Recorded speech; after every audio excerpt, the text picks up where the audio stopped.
de notre séminaire sur la croissance d'Église. Et hier soir, je vous ai raconté comment notre Église à Ponto Combo a commencé dans notre salon en 1994. Il s'agit d'un SMH, une église fille de celle d'Oswald-la-Ferrière. Et 20 ans après, on est une église d'environ 600 personnes le dimanche matin. Et j'ai pris du temps pour réfléchir à ça. Et je vous ai parlé aussi de notre ami Pierre Ballon, qui est dans l'église de Ponto Combo. Et sur le stand de livres là-bas, nous avons, je crois qu'il nous reste 7 dépliants qui vous parlent de le projet. Donc évidemment, vous allez pouvoir en prendre à la fin de la soirée. Et en plus, vous savez, c'est gratuit. C'est incroyable, hein? Voilà. Et j'ai commencé hier soir en vous parlant des leçons que nous avons apprises dans notre parcours. Et la première leçon, c'était qu'il fallait prendre une décision de grandir. La croissance ne va pas venir toute seule. Il faut que l'Église, les responsables d'Église, prennent une décision claire de mettre tout le possible pour que l'Église grandisse. Et là, il faut bousculer certaines habitudes. Et on a parlé de quelques chrétiens, n'est-ce pas? Et puis, la deuxième chose dont nous avons parlé, c'était le relationnel. Et une église ne va pas grandir s'il n'y a pas un relationnel de qualité. Et nous avons parlé beaucoup de temps là-dessus. On a eu un moment où on a imaginé que notre église double dans 5 ans. Et on a posé quelques questions dans les groupes de discussion pour nous aider comment identifier les obstacles et d'identifier les changements les plus importants dans nos églises. Et j'ai laissé hier un diapo en disant qu'on allait parler du groupe de maison ce soir, qui est important. Mais juste avant de faire ça, il y a un autre élément, donc le troisième, que je vais mentionner. Une leçon que nous avons apprise, c'est celle de la prière. Vous vous rappelez, vous qui étiez là hier soir, qu'on se trouvait dans l'église, on a fait l'église dans la salle en haut de Buffalo Grill. Vous vous rappelez que je vous ai raconté ça? Et on se trouvait dans une situation où on n'avait pas d'argent. La salle qu'on nous a prêtée s'était remplie et on était devant un mur, un obstacle. Et comme vous le savez, lorsque dans certaines églises, quand on se trouve devant ce genre de mur, et surtout quand on n'a pas assez d'argent, on ne fait plus rien. Et je vous ai parlé du fait que quelqu'un a proposé une semaine de jeûne et prière. J'étais un peu incrédule, mais l'église s'est mobilisée. On n'était pas nombreux à ce moment-là, et ce qu'on a fait, on a fait dans les soirées, dans les foyers, et donc là, le lundi, mardi, mercredi, jeudi, vendredi soir, on a fait des réunions de prière dans les foyers, et puis on a encouragé les gens à des moments à libre volonté de prier et de jeûner dans la journée. Et je vous ai raconté aussi que 2 mois après, on a trouvé une salle de 50 mètres carrés en haut, 50 mètres carrés en bas, et pour une fois, au lieu de pouvoir faire l'école du dimanche juste à côté du WC et des flippers, on avait une véritable salle pour l'école du dimanche. Et ça, c'était un changement radical. Et vous imaginez qu'après avoir une semaine de jeûne et prière, la première semaine du mois de janvier, 2 mois après de se trouver là ensemble, ça a changé toute notre réflexion. Et presque chaque année, on se trouvait devant une situation de croissance, le besoin d'une salle, pas assez d'argent, un problème par-ci, un problème par-là. Et donc, toutes les premières semaines du mois de janvier, nous avons fait une semaine de jeûne et prière. Et là, ça marque une église, hein. Vous imaginez.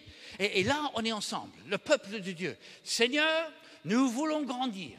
Nous voulons que les nouvelles personnes se tournent vers Jésus-Christ. Mais nous voici, Seigneur. On est devant une situation, on ne sait pas comment le régler. Et si tu n'interviens pas, nous ne pouvons pas avancer. Alors là, évidemment, quand on est comme ça, est-ce que vous pensez qu'on a le temps de médire? Mais bien sûr que non. Est-ce qu'on est dans une situation où on est en mode critique les uns des autres? Bien sûr que non. Parce que lorsqu'on est dans cette situation, évidemment, il y a une soirée où on va prier les uns pour les autres. On va prier pour l'unité de l'Église, ou plutôt que l'unité de l'Église continue.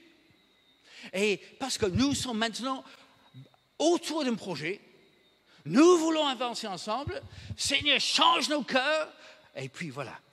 Alors, ça a tellement marqué la vie de l'Église qu'après un moment, les gens disaient « Mais c'est tellement bien, est-ce qu'on ne peut pas faire une deuxième semaine de jeûne et prière dans l'année ?» Alors, j'étais un peu surpris que les gens posent cette question, mais évidemment, on a dit oui. Et donc, la première semaine de janvier, semaine de jeûne et prière. La première semaine du mois de septembre, donc c'est le début de la rentrée scolaire, semaine de jeûne et prière. Et tout ce que nous avons vécu tourne autour des semaines de jeûne et prière où le peuple de Dieu se met devant Dieu pour marcher ensemble et prier vers les objectifs de croissance. Alors, voilà comment nous avons procédé. Donc, je vous ai dit que nous avons expliqué ce que ça veut dire de jeûner. Nous avons dit bien sûr que le jeûne, c'est volontaire. Et certaines personnes jeûner un repas dans la semaine, c'est un véritable miracle. Pour d'autres, c'est des 2 repas. D'autres, et on ne faisait jamais une comptabilité, bien sûr. Mais donc ça, c'était libre. Mais si tu loupes un repas, tu consacres ce moment pour la prière personnelle. On avait les soirées de prière, et puis on a mis l'accent sur écouter Dieu en tant qu'Église. Et le vendredi soir, moi j'avais l'habitude, donc on commençait la réunion de prière, et vers la moitié, j'arrêtais. Donc on avait passé déjà toute la semaine ensemble, on s'était unis, on avait prié, et je dis voilà ce que moi j'ai ressenti que Dieu est en train de nous dire. Mais vous, les chrétiens, qu'est-ce que le Seigneur vous a dit dans la semaine? Et là, Daniel, il met les mains en l'air. Il dit, voilà, dans la semaine, j'ai lu un chapitre du mois de Matthieu. Et Dieu m'a vraiment parlé à ce sujet. Et moi, je pense que Dieu est en train de toucher à ce sujet. Et on le sait. Est-ce qu'il y a quelqu'un d'autre? Alors Ingrid dit, mais c'est curieux que Daniel dise ça. Parce que le jour avant, j'étais en train de lire dans Matthieu aussi. Et il me semble, si on l'ajoute, alors raconte, et on se rend compte que plusieurs personnes dans l'Église étaient en train de cheminer dans le même sens. Et qu'est-ce que c'est, quand on ressent que les uns et les autres, avec une sensibilité différente, cheminent dans le même sens, qu'est-ce que ça fait comme effet? Ça encourage, oui. Et ça veut dire que ce n'est pas seulement le big boss, le pasteur, qui est en ligne directe, mais c'est le peuple de Dieu qui avance. Et pour nous, c'était très important.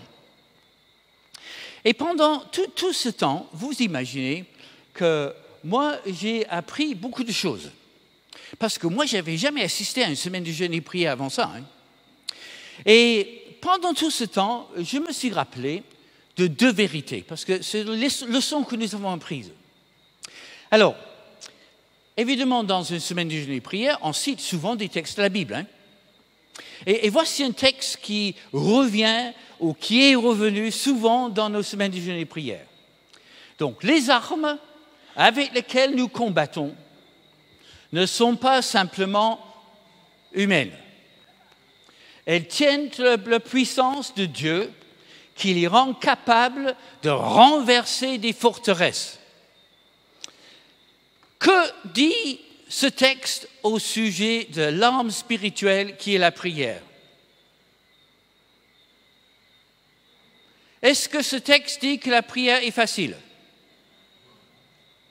La prière est plutôt un combat, hein? On est d'accord? Qui ici trouve la prière facile? Qui ici, franchement, soyons honnêtes, on trouve que la prière, c'est pas simple, c'est facile, c'est un combat. Est-ce que vous êtes d'accord avec l'apôtre Paul? Oui? La prière est un combat. Et moi, j'ai découvert que la prière est un combat spirituel. Alors, on va voir si on est tous d'accord. Alors, on va faire un petit vote démocratique. Alors, qui ici, dans cette salle, croit que la prière est un combat et que c'est pas facile et on doit combattre pour prier? Qui pense que la prière est facile et on n'a pas besoin de lutter du tout?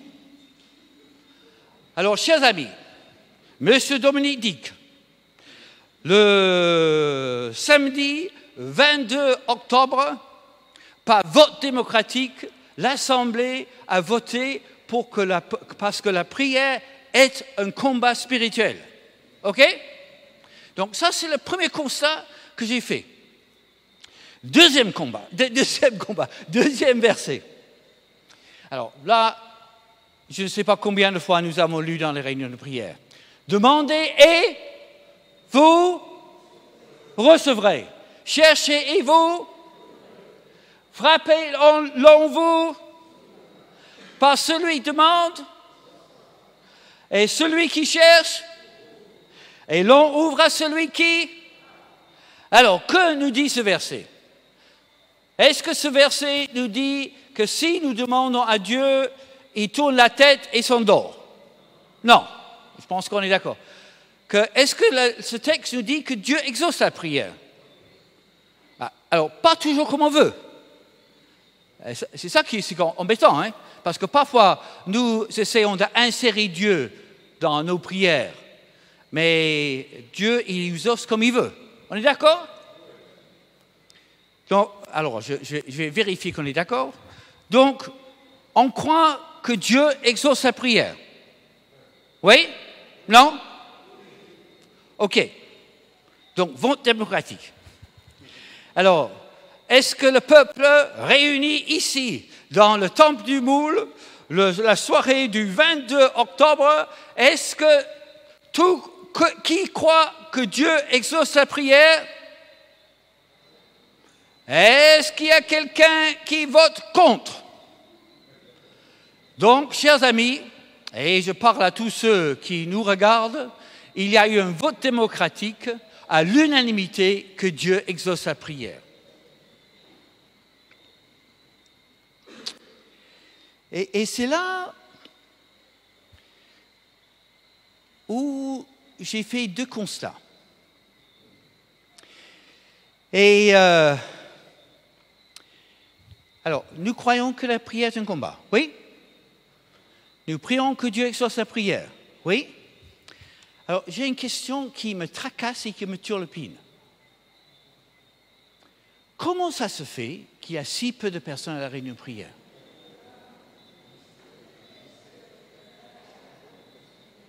Et j'avoue, frères et sœurs, que pour moi, c'est un véritable problème. Quand tu demandes aux gens, est-ce que vous croyez que Dieu exauce la prière? Les gens disent, est-ce que vous croyez que pour un projet de croissance, il faut que le peuple de Dieu prie? Le peuple dit. Quand on dit, est-ce que vous pensez que la prière est un combat spirituel? Le peuple dit. Et est-ce qu'ils votent par le pied en venant à la réunion de prière? Alors, comment ça se fait que les gens disent oui, mais ils ne sont pas à la réunion de prière? Est-ce que nous le croyons vraiment? Alors, j'avoue, moi je sais. Moi j'ai discuté avec des gens. Je sais ce qu'on dit. Parce que quand on rentre le soir, on est fatigué. Hein? Surtout après une journée de travail. Et surtout si la journée a été difficile, pour aller à la réunion de prière, ce n'est pas simple. Et puis, en plus, il y a cet enfant qui est malade. Et puis, c'est moi qui suis malade. Et en plus, pour certains, on est trop jeune pour la réunion de prière. Et pour d'autres, comme moi, on est trop vieux. Et puis.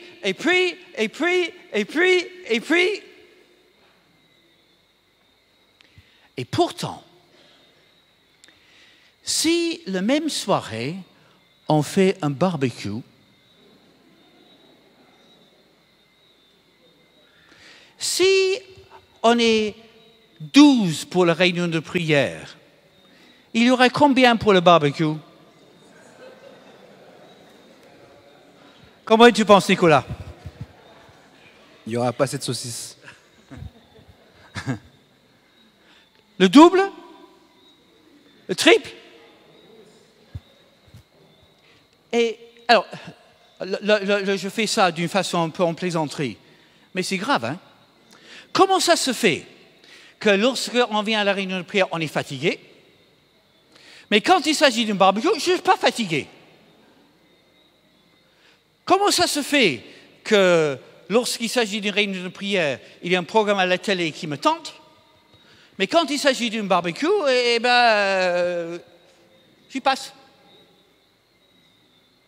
Les amis, moi j'aimerais vous dire très franchement que les églises, vos églises, ne vont pas grandir s'il n'y a pas une révolution spirituelle au niveau de la prière dans la vie individuelle et dans la vie collective. C'est même pas la peine de commencer à faire un projet de croissance église si vous n'êtes pas sérieux. Mais il y a un deuxième constat. Alors, le premier constat, c'est beaucoup plus facile pour moi.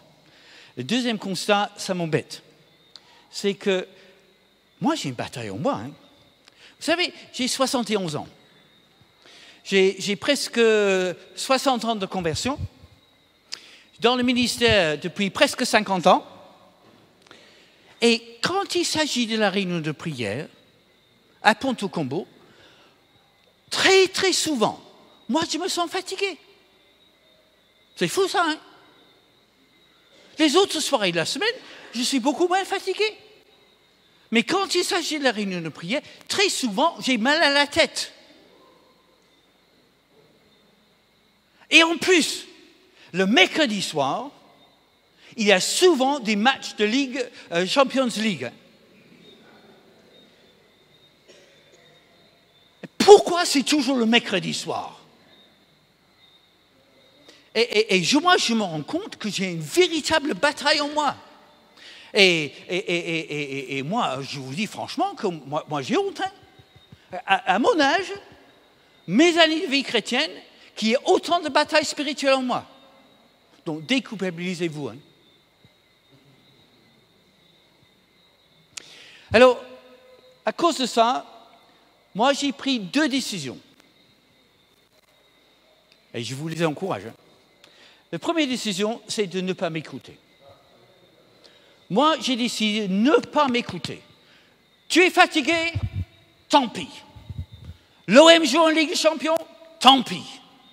Tu as mal à la tête? Tant pis. Ta place est toujours à la réunion de prière. Qu'il vente, qu'il pleuve, qu'il y ait cyclone, qu'il neige, ma place est la réunion de prière. Et par la grâce de Dieu, j'ai presque toujours gardé cette décision que j'ai prise très jeune dans ma vie chrétienne. Mais ce n'est pas simple, hein? Alors, fait chaud ici en Guadeloupe, hein? La deuxième décision, c'était d'animer des réunions de prière avec enthousiasme. Moi, j'ai assisté à des réunions de prière mortelles. Alors, en plus, il y a toujours un frère ou une sœur qui prie des prières de 3 kilomètres. Alors, on devrait dire à ces braves... moi, j'ai la chance, je ne vous connais pas. Mais vous devez limiter vos prières. À Ponte-Combo, souvent, nous faisons des prières de 2 phrases maximum pour que tout le monde prie. Pas seulement qu'ils savent parler, prier. Parce qu'on veut qu'il y ait interaction. Et là, on veut que tout le monde soit uni ensemble pour prier, pour que le Seigneur agisse. Et moi, je parle aux pasteurs et les réunions des responsables. Parce que c'est à vous de rendre les réunions de prière dynamiques, enthousiasmantes, où le peuple de Dieu marche d'un seul pied vers ses projets de croissance. Parce que nous croyons que les gens doivent se tourner vers le Seigneur. Amen. Donc, on est tous à la réunion de prière. Et donc, vous, les pasteurs, vous êtes en train de prier à ce genre de sujet. Et le nombre de réunions de prière où le vrai sujet, c'est la jambe malade de la tante Edith. La jambe malade de la tante Edith.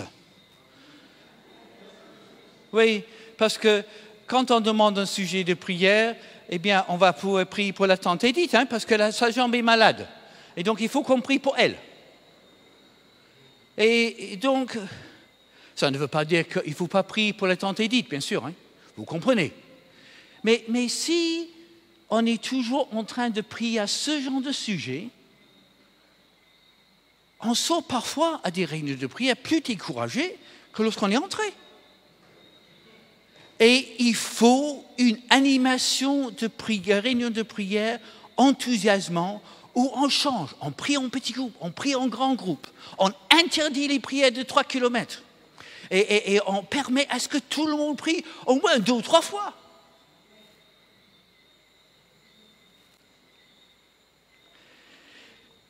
Et voilà ce que nous avons appris dans les réunions de prière. Une église qui ne prie pas ne va pas grandir. Et donc, nous avons appris qu'il faut décider de grandir. Il faut décider de prier. Et il faut décider de relationner. Hein. Et vous vous rappelez ces 2 livres qui sont à votre disposition. Il n'y a que 7 exemplaires qui restent, je pense, et où nous avons écrit à ce sujet. Et puis, les groupes de maison. J'en ai déjà parlé hier. Et c'est un prolongement de ce que nous avons dit sur le relationnel. Une des questions que nous nous sommes posées, c'est comment est-ce que nous pouvons faire en sorte que nos églises soient plus relationnelles? Ça, c'est une des questions qu'on s'est posées hier. Hein? Alors, je vais vous commencer déjà en vous parlant d'un monsieur allemand. Alors, il s'appelle Christian Schwarz, qui a écrit ce livre sur le développement de l'Église, et il a eu une idée intéressante. Il dit, moi je connais un petit peu au sujet de la croissance de l'Église en Allemagne, il a dit. Mais est-ce qu'il y a, de partout dans le monde, est-ce qu'il y a des critères en commun qui se trouvent dans toutes les églises qui grandissent?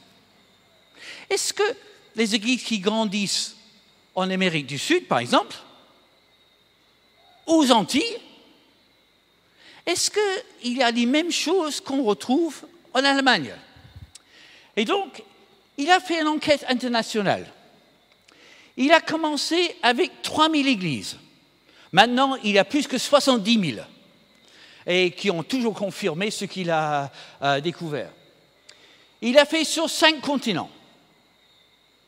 Il a fait dans 50 pays. Donc, ce n'est pas seulement les pays en Europe et pas uniquement en Amérique du Nord. Donc, des pays de partout. Il a fait dans 18 langues. Donc, ce n'est pas seulement en anglais. Dans les pays anglophones ou les pays francophones. Mais en Amérique du Sud, dans tous les pays asiatiques aussi. Et puis, pour qu'un questionnaire soit valable, il fallait que ce soit rempli par au moins 30 personnes. Ça voulait dire que ce n'est pas seulement le pasteur qui est en train de donner son avis, avec les membres du conseil aussi, mais il faut qu'il y ait au moins une trentaine de personnes pour qu'on ait idée de ce que pense vraiment l'Église. Et en faisant ça, il a croisé tous les différents questionnaires de partout dans le monde, et il a trouvé, c'est assez curieux, il y a toujours 8 critères de qualité qui ressortent dans toutes les églises. Que tu sois au Japon, que tu sois en Martinique, que tu sois au Brésil, que tu sois en France ou en Allemagne, c'est toujours la même chose. Ça, c'est intéressant, hein? Vous voulez savoir? Le premier, c'est des responsables délégués. Si le pasteur est un homme orchestre qui essaie de tout faire, eh bien l'Église ne va pas grandir. Lorsque on délègue les responsabilités pour que de plus en plus de personnes sont dans les responsabilités, les églises vont grandir. Deuxièmement, le service selon les dons. Ça veut dire quoi? Et ça veut dire qu'il faut que chacun sache quel est son don spirituel. Et donc l'idée, c'est que le responsable de l'Église va aller vers Johanna et on va dire à Johanna, est-ce que tu sais quel est ton don spirituel? On va lui demander, parce que si Johanna ne sait pas quel est son don spirituel et quelle est son place de service dans l'Église, elle ne sera pas épanouie. Donc c'est important qu'on sache quel est le don spirituel de Johanna. On est d'accord? Et donc, quand il y a un service dans l'Église, selon les dons, là, les églises grandissent. Troisièmement, une spiritualité enthousiaste. Donc là, lorsque dans les églises, on remercie le Seigneur pour ses bienfaits et on est heureux d'être ensemble dans la présence du Seigneur, est-ce que tu penses que ces églises vont grandir? Non, lorsqu'il y a une spiritualité enthousiaste, eh bien, on attire de nouvelles personnes. Et peut-être une des raisons pour lesquelles ton église n'est pas en train de grandir comme il faut, c'est parce qu'il n'y a pas de spiritualité enthousiaste. Que quand il y a le groupe de louange, on met le paquet, mais tout le monde sait que juste après, le groupe de louange n'est pas vraiment enthousiaste non plus. Et ça peut arriver, hein? Ça peut arriver. Des structures efficaces. C'est-à-dire que lorsqu'on est une église de 20 personnes, on ne va pas avoir les mêmes structures que lorsqu'on est 300, comme ici. Et une église doit toujours s'adapter à ces structures. Bon, ça semble évident. Des cultes édifiants. Alors, quand quelqu'un sort du culte et dit « Waouh, Dieu m'a fait du bien !» Là, moi, je sais ce que je dois faire la semaine prochaine. Est-ce que vous pensez que ça serait contagieux? Ben, je pense, hein? Et lorsqu'on a ce genre de culte, où Dieu nous parle, lorsque le louange a l'impression de toucher la présence de Dieu, lorsque la prédication est claire, biblique et pratique, là, on a envie d'inviter de nouvelles personnes. Pourquoi est-ce que nous n'osons pas inviter certaines personnes à nos cultes? Parce que les cultes ne sont pas aussi édifiantes qu'elles devraient l'être. Oui ou non? Les groupes de maison, une évangélisation adaptée, évidemment, l'évangélisation qu'on utilisait il y a 40 ans ici en Guadeloupe n'est pas l'évangélisation qu'on va utiliser aujourd'hui. Quelle est l'évangélisation adaptée pour le Guadeloupe en 2017? Ça, c'est la question qui se pose. Et puis le dernier, c'est les relations amicales. Et ça, c'est ce que nous avons dit hier soir. Mais après avoir vu toutes les églises de partout dans le monde, après avoir établi les 8 critères de qualité, il dit que le principe le plus important est la multiplication de groupes de maisons. Donc, vous entendez ce qu'il est en train de dire. Moi, j'ai fait des enquêtes, 70 000 maintenant, de partout dans le monde.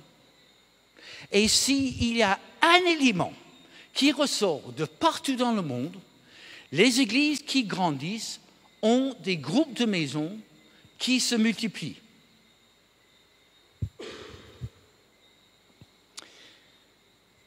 Ça veut dire quoi? Alors, je vous explique. Comme on a dit, voilà.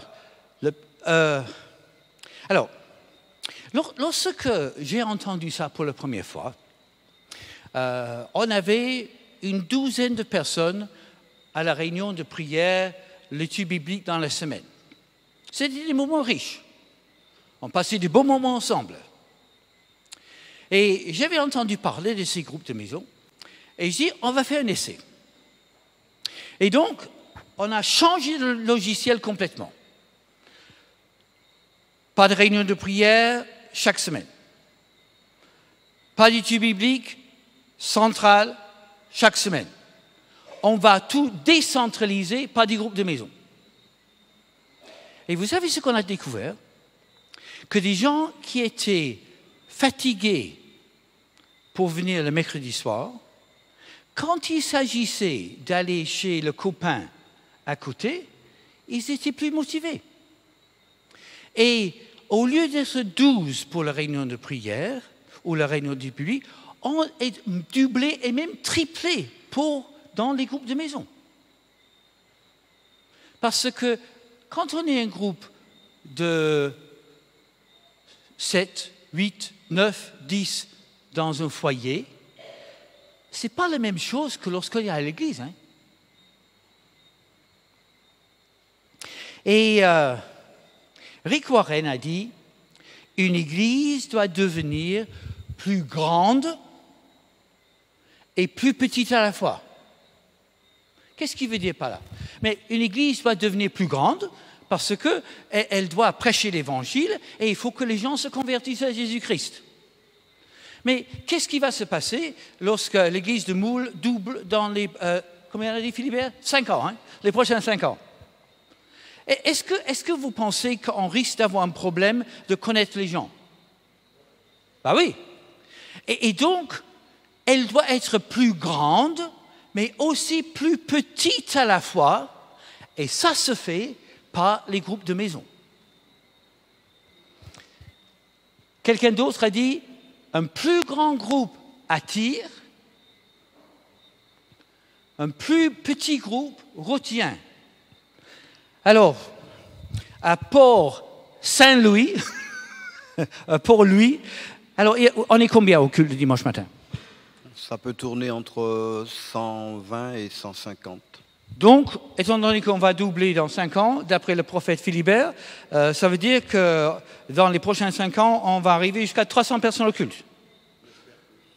Plus, d'accord? Alors, donc, il est plus optimiste que toi. Alors, lorsqu'ils apprennent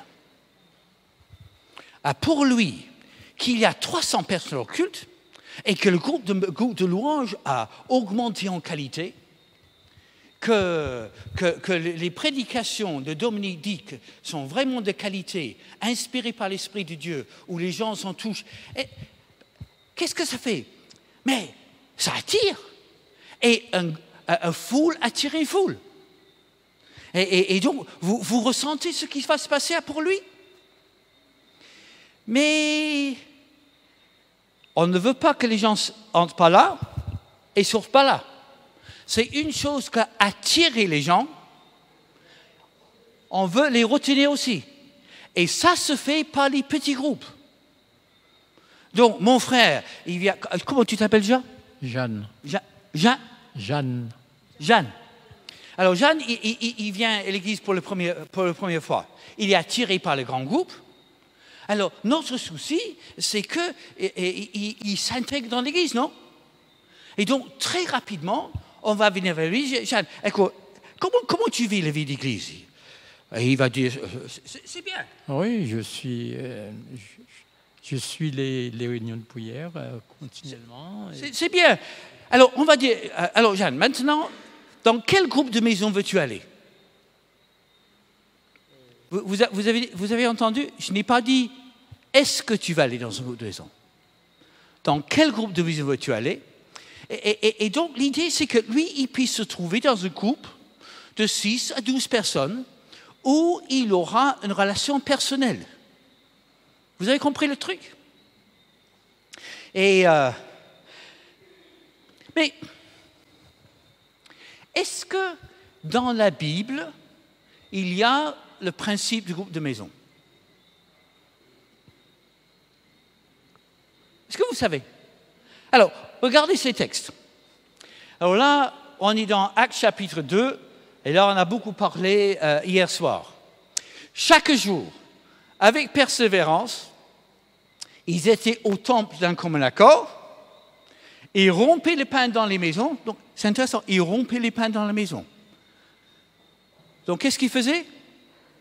Ils mangeaient ensemble. C'est intéressant, ça, hein? Ils rompaient les pains dans la maison et prenaient la nourriture avec allégresse et simplicité de cœur. Vous voyez, ils étaient ensemble au temple et dans la semaine, ils étaient dispatchés dans des groupes de maisons. Où, apparemment, l'importance, c'était d'avoir un moment de joie et de simplicité de cœur ensemble. Dans le chapitre 5 et verset 42, et chaque jour, dans le cours du temple, ou dans les maisons particulières, il continuait à enseigner et à annoncer la bonne nouvelle que le Messie, c'est Jésus. Vous voyez le principe? Il y a le grand rassemblement, mais en même temps, les divisions par petits groupes dans les maisons particulières. Alors, c'est là où ça commence à corser, parce que jusqu'à maintenant, je ne vous ai pas expliqué ce qui se passe. Et chaque église a son propre vocabulaire. Alors, moi, je parle de groupe de maison. Certains parlent de petits groupes. Mais c'est la même chose, on est en train de changer de vocabulaire. Et si vous lisez des livres, ils changent de vocabulaire aussi. D'autres vont parler du groupe de quartier. Donc, notre église du Moule, il y a plusieurs groupes de quartier. Donc, certaines personnes parlent comme ça. D'autres parlent de cellules de maison. Et à Ponte-Combo, moi j'ai aimé ça, l'idée de cellules de vie. Mais certaines personnes dans l'église n'aimaient pas l'idée de cellules. Je ne veux pas aller dans une cellule. Ça fait un peu prison, hein. Et donc, parce que les gens n'aimaient pas cette idée d'aller aux prisons dans la semaine, donc on a changé de cellule de vie à groupe de maison. Mais c'est la même idée. Alors, certaines personnes parlent d'église de maison. Alors ça, c'est pas la même chose. Ça, c'est pas la même chose. Les gens qui parlent d'église maison sont souvent des personnes qui sont en bis-bis avec les églises et ne veulent plus aller dans les églises pour diverses raisons. Et donc, ils veulent rester petits, chez moi. Bon. Alors, ce n'est pas la même chose qu'un groupe de maison. Donc, les églises de maison sont, pour la plupart, des personnes qui sont en une réaction négative envers les églises. Et donc, ce n'est pas ce qui est forcément souhaitable. Alors ça devient encore plus compliqué lorsqu'on commence à lire des livres. Alors là, j'ai un livre, donc c'est Malleson qui a écrit l'animation, gestion des groupes de maison, de groupes dans l'Église. Donc il parle de groupes dans l'Église. Alors il dit qu'il y a différents types de petits groupes. Alors, il y a des groupes de travail, des groupes d'amitié, des groupes d'intérêt, des groupes de discussion, des groupes d'études bibliques, des groupes de développement personnel, des groupes d'orientation, des groupes koinonia, ou communion fraternelle, des groupes d'évangélisation, des groupes de prière, des groupes de mission, des groupes d'enseignement chrétien. Alors, ça ne nous encourage pas. Hein. Qu'est-ce que nous entendons par groupe de maison? Alors, je vais rebobiner un petit peu. Alors, je vais vous dire maintenant, alors, vous ayez un peu de patience avec moi pour que vous puissiez comprendre. Dans chaque église, il doit y avoir 4 axes.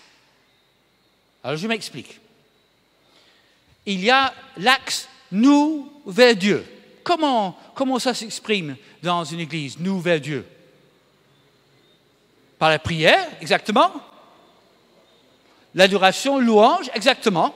Exactement. Et une église qui n'a pas cet axe nous vers Dieu n'est pas une véritable église. On est d'accord? OK? Il y a nous vers nous. Ça c'est quoi ça? Hein? Relationnel? Communion fraternelle? Exactement. Et une église où il n'y a pas de relationnel? OK. Alors, là, c'est les deux axes. Quel est le prochain axe? Dieu vers nous. Alors, comment est-ce que ça se manifeste, Dieu vers nous? Hein? La parole de Dieu, absolument. Oui? Quelqu'un d'autre? OK, ben on va revenir là-dessus. Alors, qu'est-ce qui manque?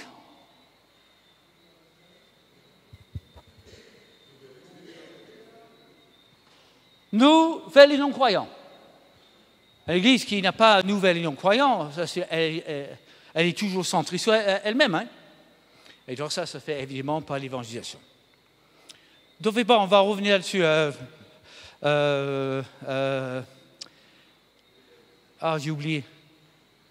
Oui, Mireille. Oui, pardon. Voilà. Alors, ce que je vais faire maintenant, je vais vous faire travailler. Je vais vous montrer ce fameux texte que nous avons mis hier soir. Donc, ce n'est pas un texte exhaustif, mais ça donne quelques idées de comment la première Église fonctionnait. Alors, je vais les lire doucement, et vous allez essayer de retenir les « nous vers Dieu » dans le texte, « Dieu vers nous »,« nous vers nous » et « nous vers les non-croyants ». OK? Et puis, on va faire un petit jeu ensemble.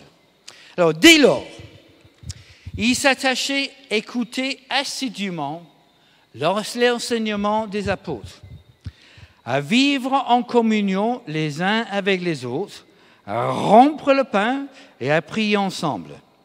Tout le monde était très impressionné, car les apôtres accomplissaient beaucoup de prodiges et de signes miraculeux. Tous les croyants vivaient unis entre eux et partageaient tout ce qu'ils possédaient. Ils vendaient leurs propriétés et leurs biens et répartissaient l'argent entre tous, selon les besoins de chacun. Tous les jours, d'un commun accord, ils se retrouvaient dans le cours du temple, ils rompaient le pain dans les maisons et prenaient le repas dans la joie, avec simplicité de cœur.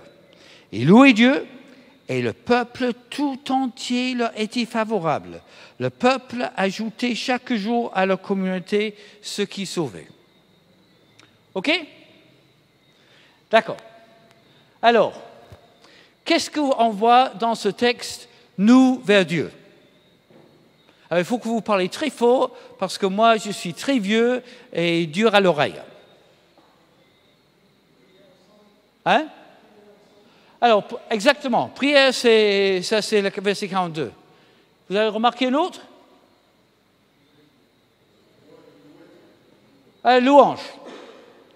Donc, c'est exactement ce que nous avons dit. OK? Nous vers nous. Qu'est-ce que vous avez remarqué là? Alors là, il y a un paquet. Hein? Alors là, le problème, c'est que je n'entends pas les différentes voix. Alors là, on peut parler de communion. Hein? Oui? On est d'accord? Ça, c'est le verset 42. Partager, alors oui, ça c'est communion, ça c'est un autre mot. Hein.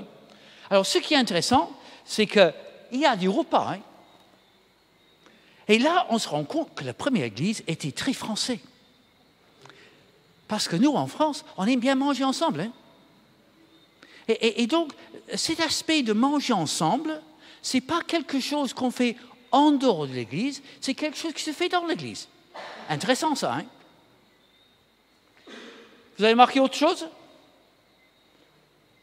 Bah, il y a la prière aussi. Si justement, je découvre que Mireille a un problème et je viens prier pour elle, ben ça c'est nous vers nous. Hein? Ensuite, il y a l'enseignement. Ça c'est aussi en partie nous vers nous. Parce que moi je suis en train de vous donner un enseignement, c'est nous vers nous. Hein? Et puis le partage des biens. Hein? Donc là, il y a plusieurs textes qui vont dans ce sens-là. Hein? Donc ça fait beaucoup de choses. Hein? Et nous vers les non-croyants, qu'est-ce que vous avez remarqué dans ce texte?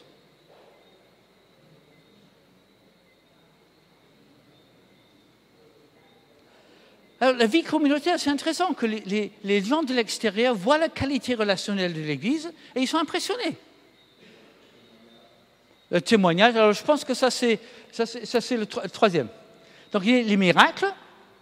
Les miracles aussi, ça a un effet sur les gens de l'extérieur.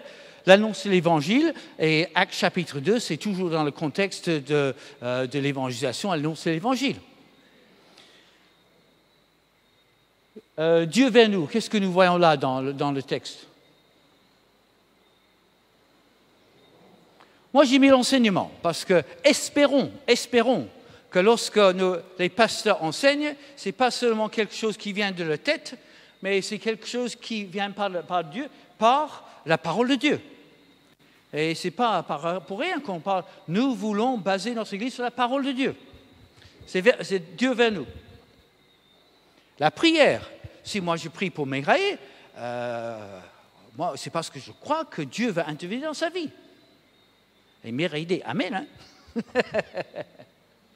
Les miracles, ça c'est pas quelque chose que moi je suis en train de combiner. Hein? On sait que parfois il y a des charlatans, mais le vrai miracle, ça vient de Dieu. Et puis on peut parler de conversion, c'est pas moi qui convertis les gens. Hein? Heureusement, hein, parce que si c'était mes convertis, l'Église serait bien pauvre. Hein? Et il faut que les gens soient convertis par l'Esprit de Dieu. Alors, on a fait ça hyper rapidement. Et ça, c'est seulement 7 versets. Non, 6 versets. 6 versets. Et donc, ce n'est pas exhaustif. Si vous dites, mais ailleurs dans la Bible, dans le Nouveau Testament, il y a d'autres trucs, vous aurez absolument raison. Mais voilà. Alors, elle est plénitude de l'esprit, j'avais oublié ça. Oula, là aussi. Mais maintenant, la question. Il y a la question clé. Et je vous ai fait tout ça pour vous amener à cette question clé. Vous êtes prêts? Parce que c'est la question clé auquel vous devez répondre. On est prêts? Ta-da! Ta-da! Pouvons-nous faire tout cela pendant le culte?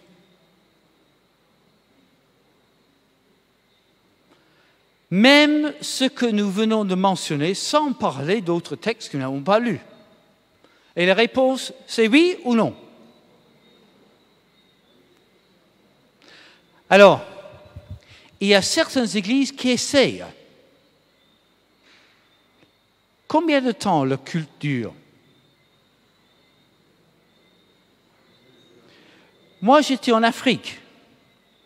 Et là, ils ont essayé de tout faire pendant le culte. Vous savez combien de temps le culte a duré?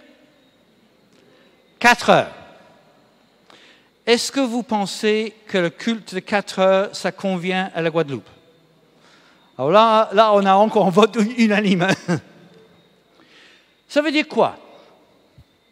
Ça veut dire que chaque église doit faire un choix de ce qu'elle fait le dimanche matin et ce qu'elle fait à d'autres moments.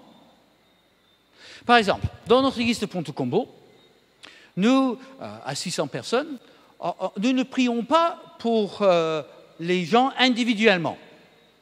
Parce qu'on ne peut pas. Au culte, hein, au culte, c'est important, au culte. Dans certaines églises, vous faites ça. Quelqu'un veut lever la main et dit est-ce que vous pouvez prier pour moi? Mais on ne peut pas. Et devinez où est-ce que nous prions les uns pour les autres? Dans les groupes de maison, bien sûr. Est-ce que c'est un péché de prier pour les uns et les autres pendant le culte? Mais bien sûr que non. Est-ce que c'est un péché de ne pas prier pour les gens pendant le culte, mais faire ça ailleurs? Non plus. Vous voyez, c'est un choix que nous avons pris. Dans certaines églises, ils prient régulièrement pour les malades pendant le culte. Est-ce que ça, c'est une bonne chose? Oui.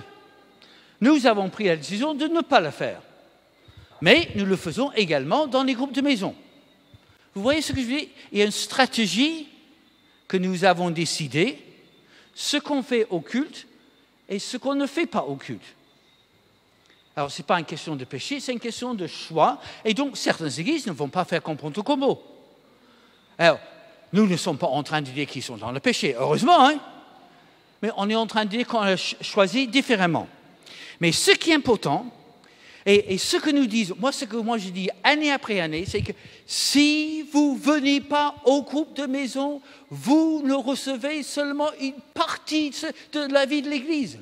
Vous venez seulement au culte et vous avez seulement une partie de la vie de l'Église. Voici notre vision d'Église. Voici ce que nous faisons le dimanche matin. Voici ce que nous faisons dans la semaine. Et si vous voulez participer à l'église de Ponto Combo, il faut absolument que vous fassiez partie d'un groupe de maison. Vous suivez l'idée?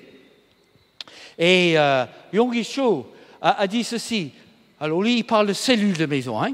Mais c'est la même chose. Une cellule de maison est la partie fondamentale de notre assemblée. Ce n'est pas un programme supplémentaire ou en option, c'est le programme de notre assemblée. Alors, le groupe de maison est en fonction de la vision de l'Église, un peu comme j'ai expliqué, et puis le style du culte. Et donc, vous voyez ce que je veux dire. Alors, maintenant, je vais vous expliquer les 5 objectifs d'un groupe de maison à Ponto Combo.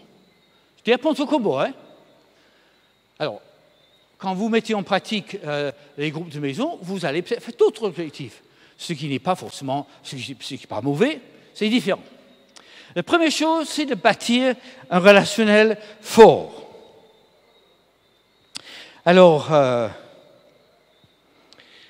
est-ce que vous trouvez que c'est facile de développer des véritables relations à la fin du culte? Parce que vous restez ensemble après le culte combien de temps? Demi-heure? Pour les bavards, 2. Mais est-ce que c'est à ce moment-là où on développe des relations? Non. Et surtout si l'Église grandit. Et c'est pour ça, étant donné qu'il y a un tel accent dans la Bible sur le relationnel, nous faisons ça dans le groupe de maison. Et c'est là où, avec un groupe d'une dizaine de personnes, là où on développe des relations fortes. Parce que si on se voit toutes les semaines dans le groupe de maison, et surtout, si le gâteau est bon,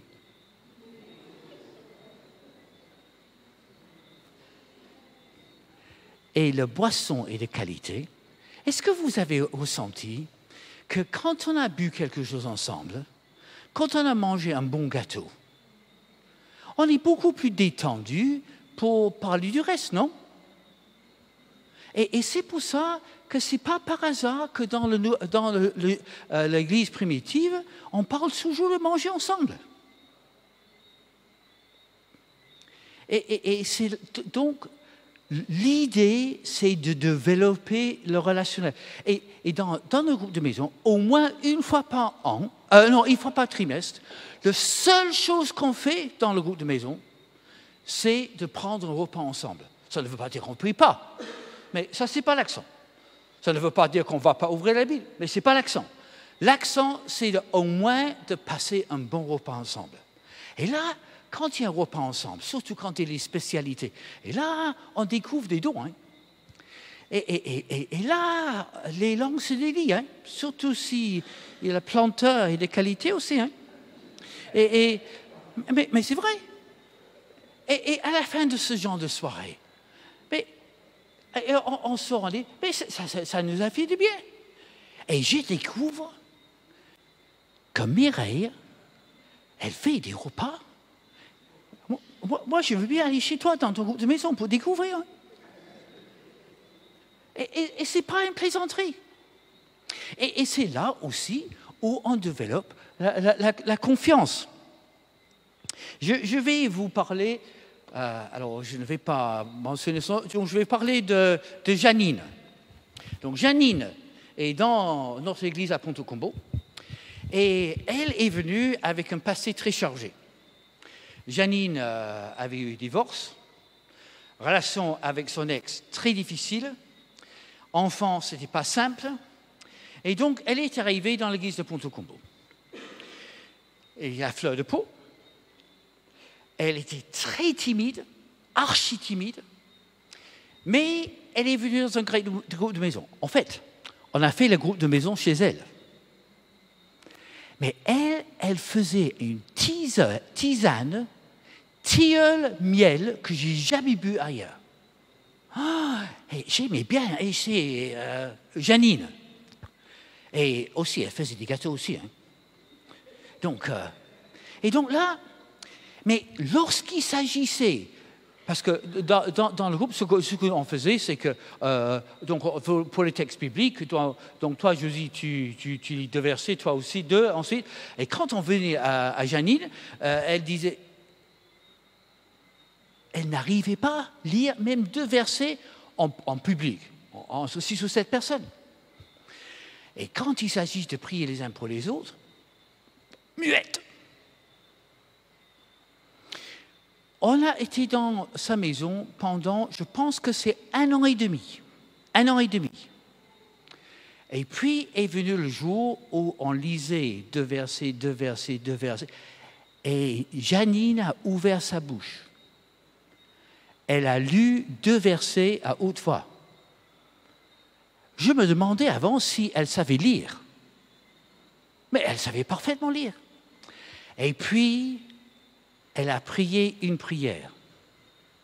Seigneur, merci parce que tu m'aimes. Amen.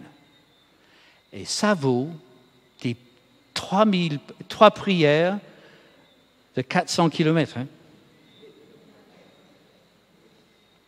Et parce qu'elle était en petit groupe, parce que le relationnel grandissait, parce qu'elle décidait qu'elle pouvait nous faire confiance, après tout ce qu'elle a vécu, petit à petit, elle grandissait en amitié, dans sa vie spirituelle. Et si vous venez à Ponto-Combo, probablement, vous serez... C'est Janine qui va vous souhaiter le bienvenu parce qu'elle est dans notre équipe d'accueil. Vous voyez ce que je veux dire? L'importance du relationnel dans les groupes de maison. Et c'est mon ami Gordon Margery, un pasteur, qui a dit « Certains responsables ne prenaient pas le temps de poser des questions qui auraient favorisé la communion fraternelle. Elle restait dans l'optique d'une étude factuelle à terminer dans le temps, après quoi le groupe se séparait. » Donc là, c'est un groupe d'études bibliques décentralisé. Et lui, il dit « ça ne marche pas ». Il a raison. Et on connaît le groupe. On termine à 10h, et puis les gens s'en vont. Mais chez Janine, on restait et on discutait pendant une demi-heure de plus. Pourquoi? Mais parce qu'on était bien ensemble. Et lorsqu'on est bien ensemble, ça se multiplie dans l'Église. Hein? Alors, deuxième chose, c'est qu'on prie les uns pour les autres. Donc, dans l'église de Ponto-Combo, on ne prie pas les uns pour les autres dans le culte. D'ailleurs, très souvent, lorsqu'on essaie de prier les uns pour les autres pendant le culte, vous savez ce qui se passe. C'est toujours la même personne qui lève la main. Pas ça?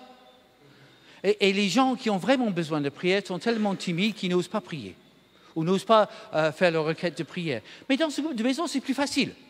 Parce que, d'ailleurs, on fait le tour. Et dans le groupe de maison, Philibert vient d'entrer dans mon groupe de maison, et j'ai dit, bon, alors, Philibert, comment est-ce que nous pouvons prier pour toi cette semaine-ci? Et Philibert réfléchit, parce que personne ne lui a posé ces questions avant. Hein. Et il m'explique qu'un de ses enfants, qui est en métropole, il a quelques difficultés. Et tu aimerais qu'on prie pour lui. Absolument. Donc, on veut prier pour comment il s'appelle ton fils? Néhémie. Néhémie, voilà. On veut prier pour Néhémie, qui est en métropole. Donc, dans le groupe, on prie pour lui. Est-ce que c'est fini comme ça? Mais non. La semaine après, moi je dis, alors, comment il va Néhémie? Comment il va juste? Ah, il va bien. Mais il va bien. Il va bien. Et donc, lorsque, dans le groupe de maison, on prie pour Néhémie, et la semaine après, Philibert dit que Néhémie va bien, qu'est-ce que ça fait? C'est encourageant. Et c'est encourageant aussi pour Philibert. Hein? Et voyez-vous, on est en train de développer un tissu de prière, les uns pour les autres. Et donc, dans les couples, lorsqu'on est en train de boire le fameux gâteau de Mireille, on va demander et Néhémie, comment il va? Et alors, cette semaine-ci, ça va un peu moins bien. Et donc, on est intéressé à Philibert, on est intéressé à sa vie de famille, et on est intéressé à la femme qui s'appelle Céline. Et puis, voilà. Et qu'est-ce qu'ils ressentent, Céline et Philibert, lorsqu'on s'intéresse régulièrement à leur vie de famille? Donc, il y a l'unité, l'amour les uns pour les autres, et on prend le temps de prier les uns pour les autres. Et ça veut dire que moi, en tant que pasteur principal, il y a beaucoup de sujets que moi j'ignore. Dans une église classique, quand Néhémie a un problème, qu'est-ce qu'on fait? Pasteur, venez prier avec moi. Parce que la prière du pasteur, c'est la seule prière qui compte. Et on découvre dans les groupes de maison que le pasteur n'est même pas au courant de ce qui se passe, mais Dieu peut exaucer même les prières de Mireille. C'est formidable. Hein? Qui aurait cru que Dieu exauce les prières de Mireille autant que les prières de quelqu'un d'autre? C'est fou ça. Mais c'est biblique. Alors, ensuite, on va découvrir et connaître la Bible.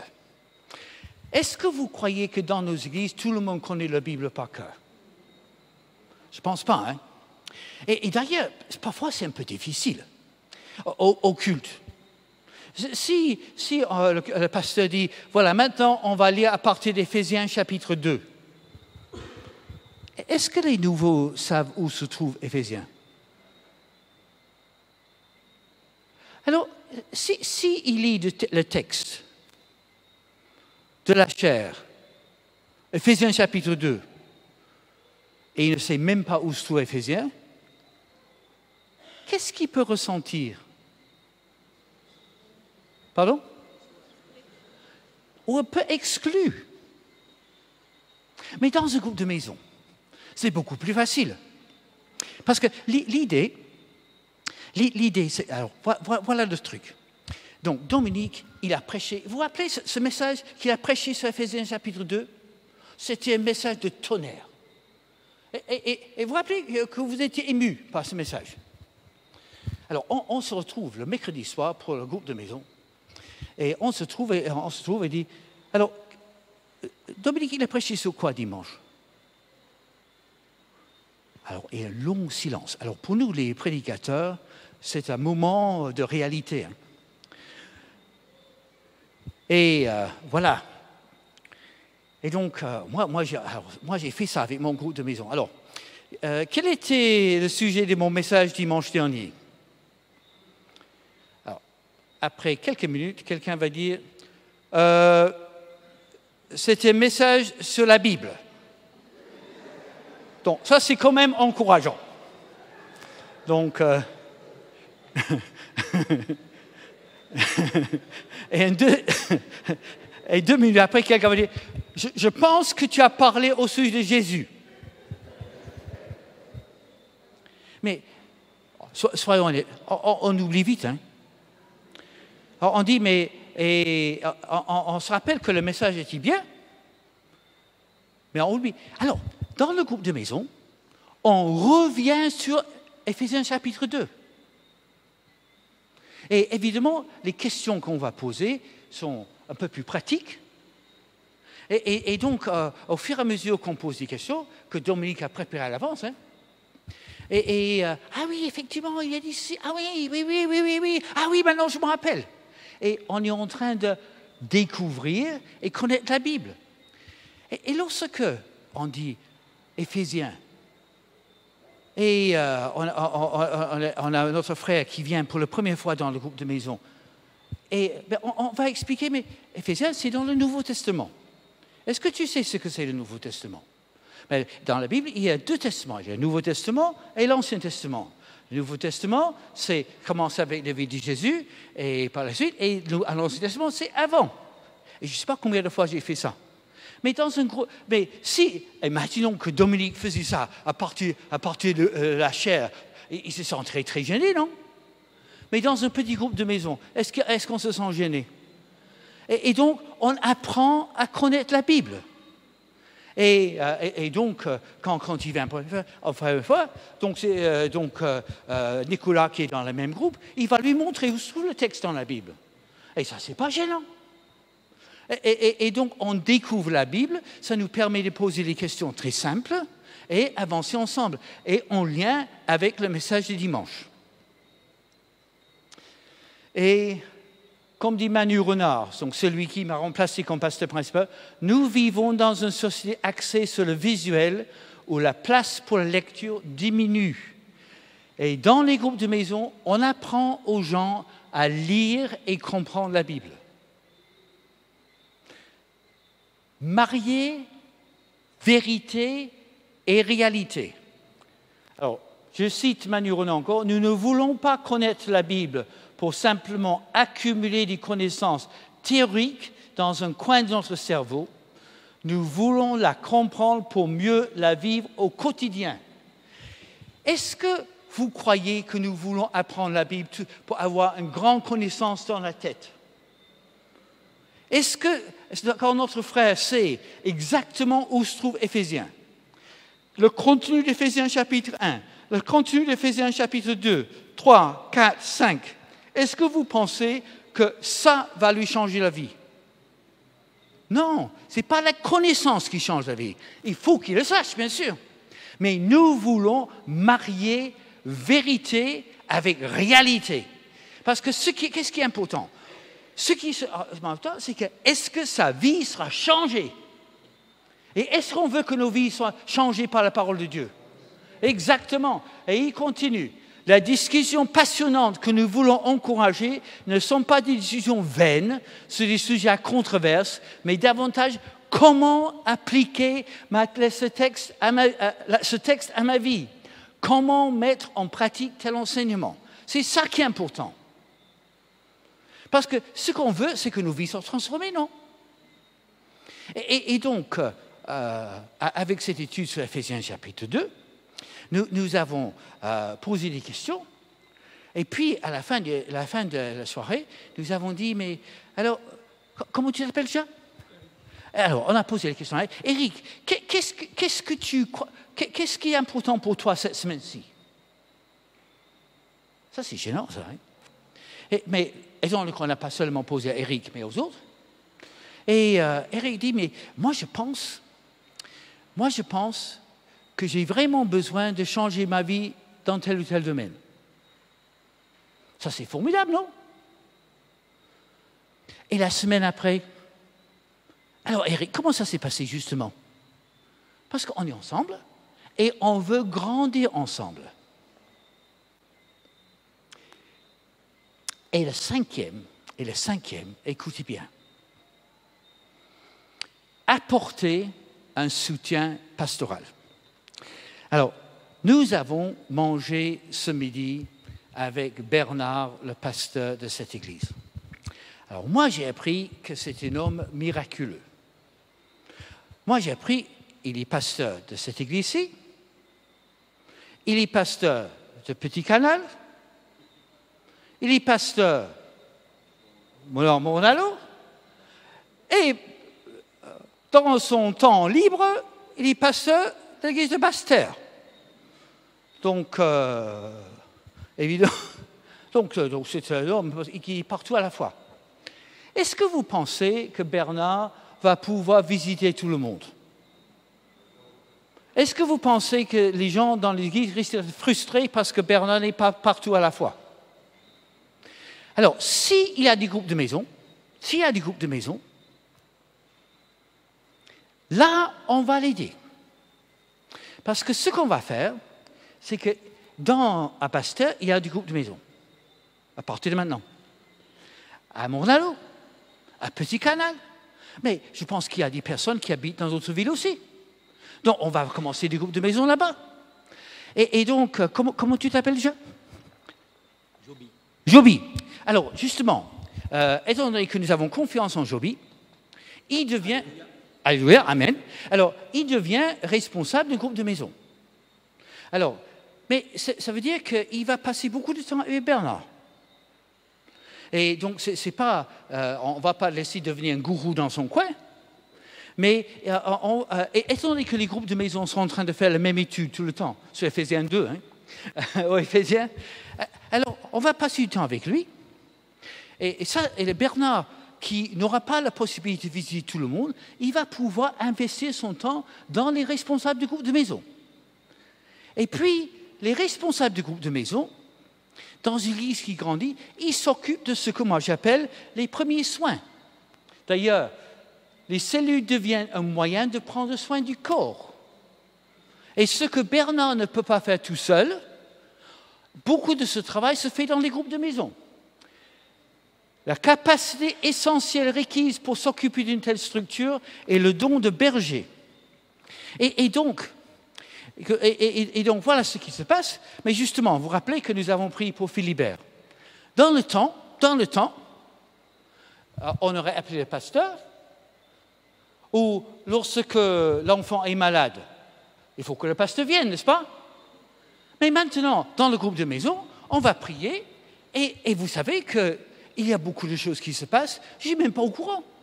Il y a des enfants qui sont guéris, je ne suis même pas au courant. Il y a des personnes qui retrouvent un travail, je ne suis même pas au courant.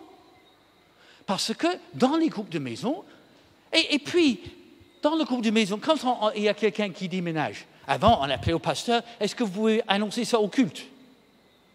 Mais on ne fait pas ça. C'est Joby qui s'en occupe. Et Joby s'en occupe, et avec le groupe. Et donc, vous voyez qu'on a éclaté la vie d'église. Le pasteur principal s'investit dans la vie des responsables qui grandissent. Auprès de chaque responsable de groupe de maison, il y a un binôme qui est en train d'être formé en même temps. Et comme ça, les responsables d'église sont en train d'être multipliés. Et moi, ça veut dire que maintenant, avec le temps que j'ai, je m'investis dans le responsable du groupe de maison et de visiter les nouvelles personnes qui viennent à l'église. Et toutes ces nouvelles personnes, si après 2 semaines, moi je les visite. Et c'est comme ça que l'église va grandir. Alors là, je suis allé très très vite, mais est-ce que vous avez des questions, soit au sujet de la prière, soit au sujet du groupe de maison?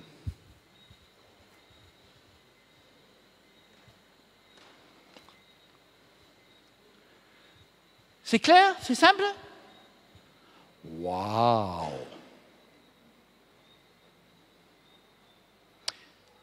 Alors la deuxième question alors.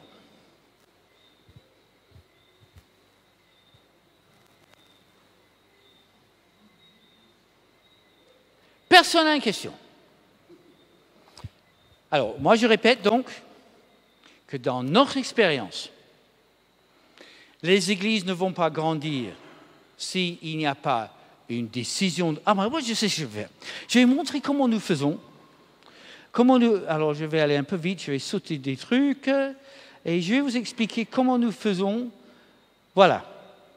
Alors, la question c'est comment est-ce qu'on fait pour diviser toute l'église en groupes de maison? Alors, on est au mois de septembre. C'est le début de l'année scolaire. OK? On commence la semaine de jeûne et prière lundi. Et donc, on est dimanche. Et je mets ce diapo à l'écran. Et je dis, les amis, cette année-ci, nous avons 9 groupes de maisons à Ponto, 2 groupes de maisons à Roissy, donc ça c'est la ville juste à côté, 2 groupes de maisons au nord de l'autoroute de l'Est, un groupe au sud, d'ailleurs c'est là où se trouve Janide, et un groupe qui est plus loin, et il est possible qu'on ouvre un groupe là. Donc j'explique où se trouvent les groupes. Ensuite, on passe dans l'église ces feuilles, pendant le culte. Et donc là, vous avez la photocopie de la feuille de 2011. Donc, à 9h15, donc ça c'est Geneviève, mon épouse, qui dirige ce groupe. Donc ça c'est un groupe composé des femmes.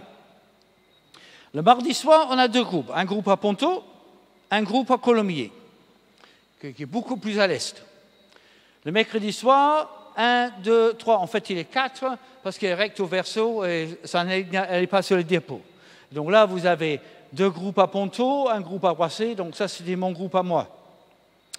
Et donc voilà, donc je passe la feuille, et donc la feuille vient devant Mireille, et donc où est-ce que tu vas aller cette année, Mireille? Et donc elle va s'inscrire. Ou pas. Parce que parfois, le premier dimanche, ils ne s'inscrivent pas. Parce que les gens s'inscrivent en fonction de 4 choses. D'abord, parfois, c'est en fonction de la soirée. Mercredi soir, ce n'est pas une bonne soirée pour moi. Parce que les enfants font du foot et ce n'est pas la meilleure soirée pour moi. Moi, il vaut mieux que ce soit un jeudi soir pour moi. Les gens choisissent en fonction de ça. Et quand on a une famille, Nicolas et Ingrid ne peuvent pas aller dans le même groupe. Donc toi, tu vas le mardi soir et lui, il va le jeudi soir. Donc vous faites 2 groupes différents. Et ce qui vous arrange d'ailleurs. L'autre, c'est la question de responsable du groupe. Donc on découvre que Joby est en train de découvrir un groupe. Alors il y a certaines personnes, parce que c'est Joby, ils s'inscrivent tout de suite. Mais il y a certaines personnes qui, Joby, je l'aime bien. Mais le courant passe pas, quoi. Est-ce que c'est normal, ça? Ben, bien sûr, la vie est ainsi. Et certaines personnes décident parce que c'est Joby, d'autres personnes décident parce qu'on ne veut pas être dans son groupe. Et il vaut mieux, et certaines personnes, même s'ils habitent à 500 mètres de là où habite Joby, il vaut mieux qu'ils aillent ailleurs où ils vont se sentir à l'aise. D'autres personnes choisissent en fonction du quartier. Évidemment, si on habite Basse-Terre, aller dans un groupe de maisons à Moronalo, c'est un peu difficile. Il vaut mieux aller dans un groupe de maisons Basse-Terre. On comprend. Mais vous savez que la raison pour laquelle la plupart des gens ne s'inscrivent pas la première soirée, le premier dimanche, c'est parce qu'après, on va discuter. Et on va dire,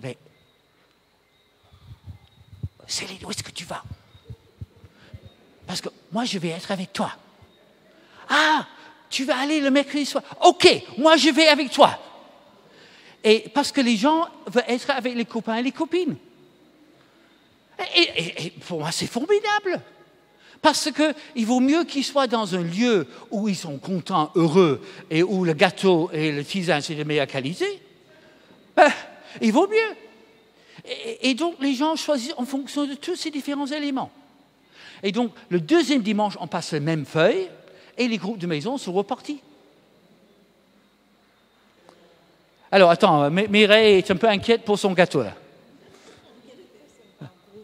Alors, combien de personnes par groupe? Attends, je pose la question. Alors, normalement, dans les groupes, on ne dépasse pas 12. Dans certains groupes, par la force des choses, on monte jusqu'à 15, mais entre 8 à 12, on essaie de mettre les gens.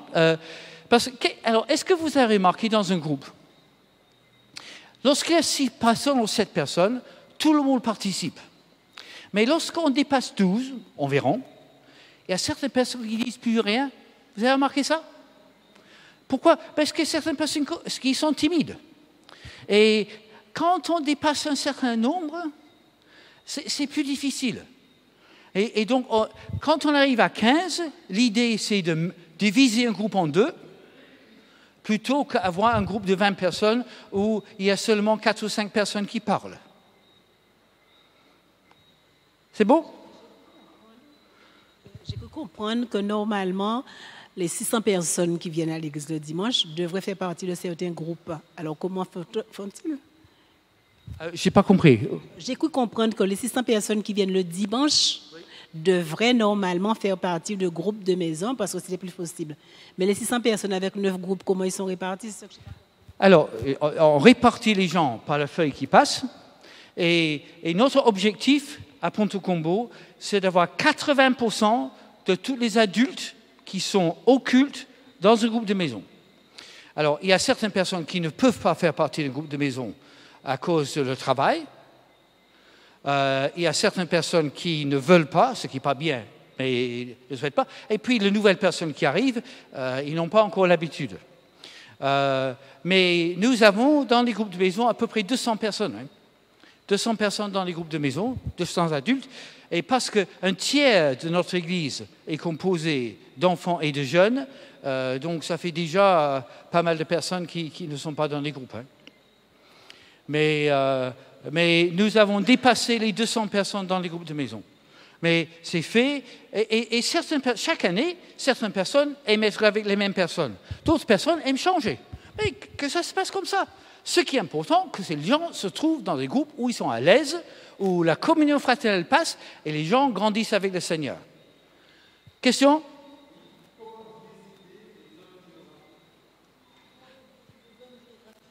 Alors, on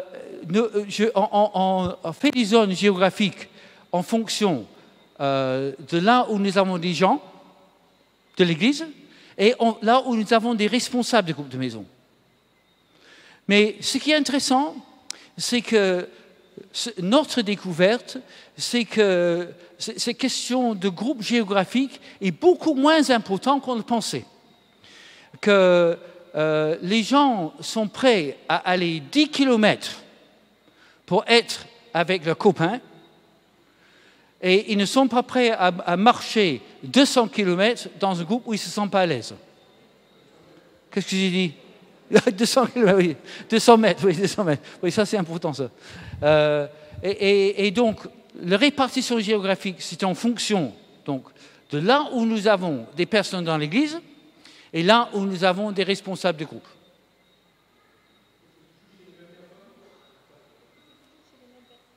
Alors, est-ce que c'est toujours sur les mêmes personnes? Alors, ça c'est important. Alors, dans tous les groupes, il y a 3 personnes clés. Le responsable du groupe, le binôme, parce que l'objectif c'est de multiplier les groupes. Et donc, Joubi, comment tu t'appelles toi? Olivier. Alors, donc Olivier qui vient d'entrer dans l'église, mais on a l'impression qu'il a un certain potentiel. Et il dit, Joubi, est-ce que tu peux prendre Olivier avec toi? Et donc, Olivier va assister auprès de Joby et il va apprendre comment ça marche. Et après quelques semaines, Joby dit, mais Olivier, est-ce que tu peux diriger le moment de prière dans le groupe? Et Olivier le fait. Bien. Et 2 mois plus tard, est-ce que tu peux animer l'étude biblique avec les questions que Dominique a préparées? Et il le fait. À la fin de l'année, on va venir voir Joby et dire, alors comment ça s'est passé avec Olivier? Et Joby dit, mais c'est formidable. C'est un garçon qui a beaucoup de qualités. Et donc, ensuite à tout ça, on a prié, réfléchi ensemble, on va dire, Olivier, est-ce que l'année prochaine, tu peux diriger un groupe? On va mettre quelqu'un avec toi, et donc on multiplie les groupes. Ou il va dire, mais c'était peut-être un peu juste. Il faut peut-être qu'il reste avec moi encore 1 an. Et parfois, il y a des personnes qui sont des binômes de qualité, mais ne sont pas vraiment un bon dirigeant de groupe. Et donc, il y a un dirigeant de groupe, il y a un binôme, et puis il y a un hôte. Donc, c'est personne qui reçoit. Alors, certaines personnes sont des bons hôtes, exactement comme Janine, j'ai mentionné tout à l'heure. Lui demander d'animer une réunion de prière, 0. Mais lorsqu'il s'agit ici de faire des gâteaux, Et il y a certaines personnes qui sont bien comme ça. Et certaines personnes dans la vie, quand il s'agit d'aller telle ou telle personne, on est content, hein? Et on sait ce qu'on va manger. Et on sait ce qu'on va boire. Et c'est bien. Alors, parce que certains responsables de groupes de maison ne peuvent pas recevoir. On a des enfants de bas âge. Ça, c'est un peu catastrophique lorsqu'il y a des petits gamins qui sont en train de courir à droite et à gauche dans la maison et on est en train de faire une réunion de prière. Ce n'est pas simple. Donc, il vaut mieux que certaines personnes dirigent le groupe de maison dans la maison de la haute. Et donc, on fait un travail au début de l'année pour repérer les responsables de groupe, le binôme et la haute. Et alors, certains groupes restent dans la même maison pendant toute l'année. Parce que dans le groupe, il y a une seule personne qui a la qualité de recevoir et d'accueil. D'autres groupes, ils tournent. Et donc, septembre, ça serait chez Mireille. Octobre, c'est chez toi. Et puis, le mois de... Après octobre, c'est novembre. Hein? Novembre, on va aller chez quelqu'un d'autre. Mais tout le monde va savoir qu'on tourne chaque mois. Si c'est chaque semaine, on oublie où on doit aller. Et puis, ça devient, comme disent les Québécois, très confusant. Et voilà. Mais toutes ces questions de dénicher les personnes qui ont une qualité d'accueil, ça c'est un objectif clé du groupe de maison, parce qu'on est en train de dénicher des ministères différents. Et j'ai dit, c'est parce que nous avons valorisé Janine qu'elle est maintenant dans l'équipe d'accueil. Oui, Ingrid. Est-ce que les enfants participent au groupe maison? Alors, normalement, non, mais il n'y a pas de règle. Il n'y a pas de règle. Il n'y a pas de règle. Il y a des enfants ou les préados qui assistent. Nous avons un groupe de maison jeunes, où c'est une autre activité du groupe de jeunes. Mais il n'y a aucune interdiction, et dans certains groupes, les jeunes préfèrent en principe d'être entre eux plutôt qu'être avec les vieux. Je n'ai pas dit les vieilles. Hein? Ah, mais il n'y a pas d'interdiction. Ok, Joby, j'arrive. Oui, ma question, elle n'est pas tout à fait dans ce sens-là. Bon, j'ai compris l'histoire du groupe de maison, le processus, mais personnellement, il m'est arrivé de diriger des groupes de maison qui se sont traduits par églises, qui sont devenus des églises. L'église des Mangues, l'église de Basse-Terre. C'était au départ des cellules de maison, 10 personnes, mais après, je me suis retrouvé avec 50 personnes. Et lorsqu'on a présenté ça à l'église, c'est devenu une église. Donc, quelle est la différence? Alors là, vous vous rappelez que j'ai dit que les groupes de maison dépendent de la stratégie de l'église. Alors, ce n'est pas notre stratégie à Ponto-Combo. Mais d'autres églises ont adopté ça comme stratégie. Donc, on a toute une équipe à Jarry, par exemple. On se rend compte qu'on a 6 ou 7 personnes à Jarry.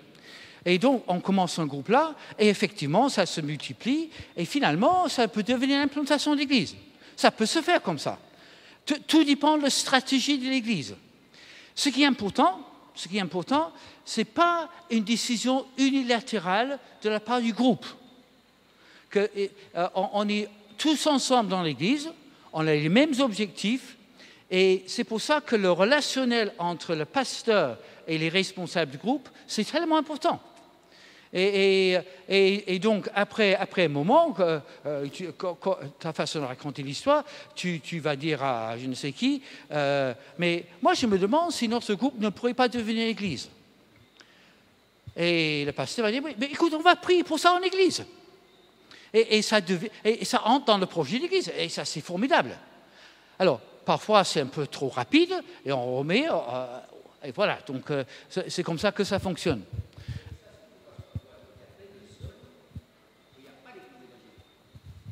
Je dis ça surtout par rapport à la Guadeloupe. Il y a certaines zones où il n'y a pas d'église évangélique. Mais c'est exactement, là je suis en train de parler de stratégie. Hein. Et donc, dans certaines églises, et c'est parfaitement légitime, ils voient ça comme la stratégie de multiplication. Alors, certaines églises fonctionnent comme groupe de maisons, et donc à Bastia, effectivement, c'est un peu loin. Mais à Mornalo, bon, on a plusieurs groupes de maisons, mais on reste rattaché à l'église ici. Donc ça, c'est une stratégie. C'est pas forcément le meilleur, mais ça, c'est une stratégie que on a décidé ensemble, et ça, c'est la stratégie derrière les groupes de maisons. Mais là, ce qui est important, c'est que le responsable du groupe de maison ne devient pas un gourou qui décide ce qu'il va faire. Et donc, ça devient, comme nous avons dit, une église de maison où on déclare notre indépendance sur l'église, bien sûr. Mais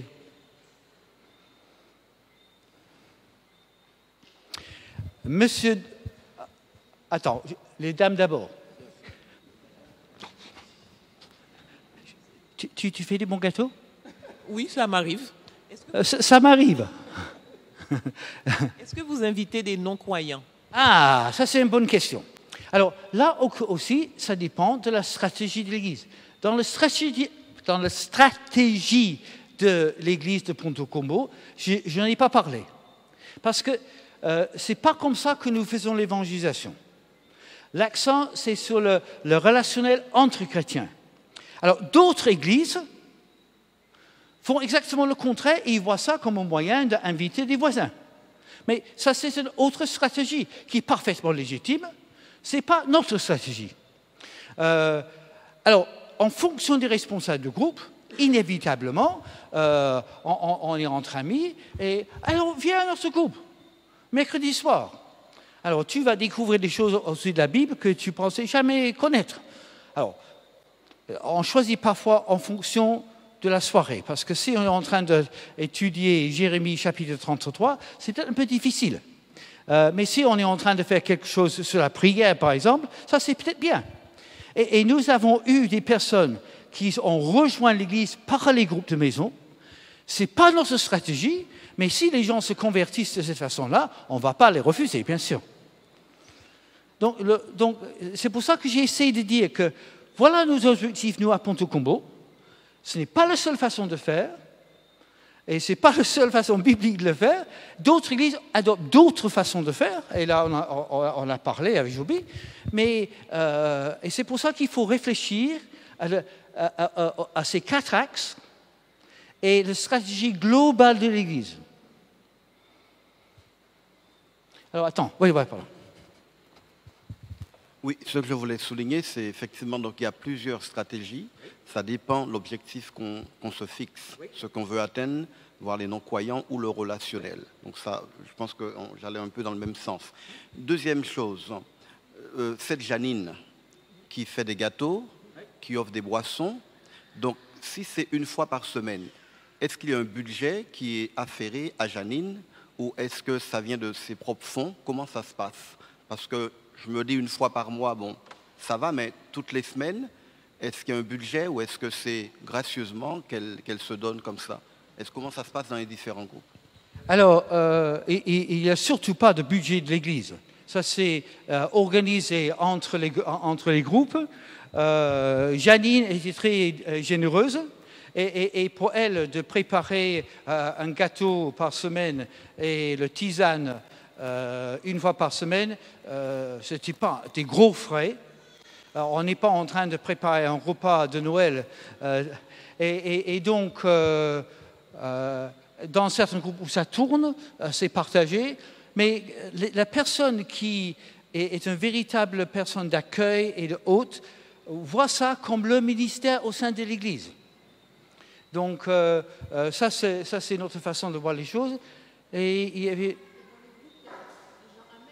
Ah oui, et puis, oui, effectivement, ce qui se passe, Geneviève a raison, très souvent, les gens amènent les choses. Hein. Et puis, on va découvrir que sur la table, il n'y a pas seulement le gâteau de Janine, mais il y a Mireille qui a amené un gâteau aussi. Et puis, il y a, j'ai oublié son nom, Gisèle. Elle a, vous savez qu'elle a fait des spécialités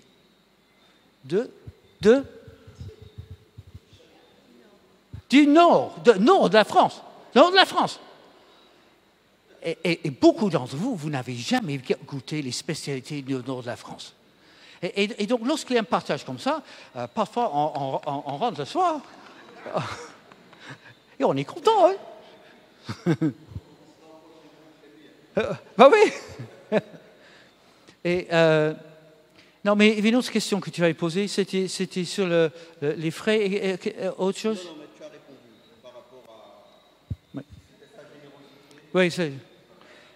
Mais il y a souvent des partages, et souvent quelqu'un d'autre va amener une bouteille de Coca-Cola, et quelqu'un d'autre va amener des biscuits, et voilà. Et quelqu'un d'autre va amener des acras, et puis finalement, il y a une petite compétition pour voir si... Hier, tu as parlé en tout cas d'une vision, c'est-à-dire que chaque salle que vous trouviez, il y avait toujours le point restauration. Et Dieu était en train de vous dire quelque chose par rapport à cela, ce qui a emmené justement à ce que vous ayez, je dirais, ce pôle au sein de votre communauté de Ponto Combo. Donc, c'est vrai que ça demande vraiment à faire un effort sur le relationnel.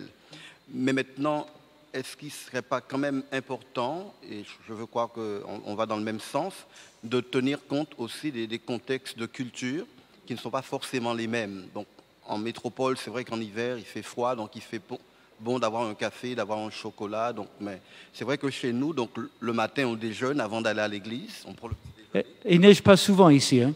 Il neige pas souvent ici. Donc, on peut le faire sous une autre forme. Hein, donc, mais tout simplement pour tenir compte quand même des contextes culturels et de la situation qui n'est pas forcément la même. Maintenant, on peut trouver autre chose pour toujours, je dirais, aller dans le même sens. Absolument, absolument. Et c'est pour ça qu'une des choses que j'ai dit tout au début, on n'est pas en train de proposer Ponto Combo comme un copier-coller. Et évidemment, l'accueil, la fraternité, ça se décline différemment de culture en culture, ça c'est évident. Et qu'est-ce que c'est une communauté accueillante, fraternelle, chaleureuse aux Antilles? Ça, c'est les questions qu'il faut poser pour que les gens soient heureux d'être ensemble.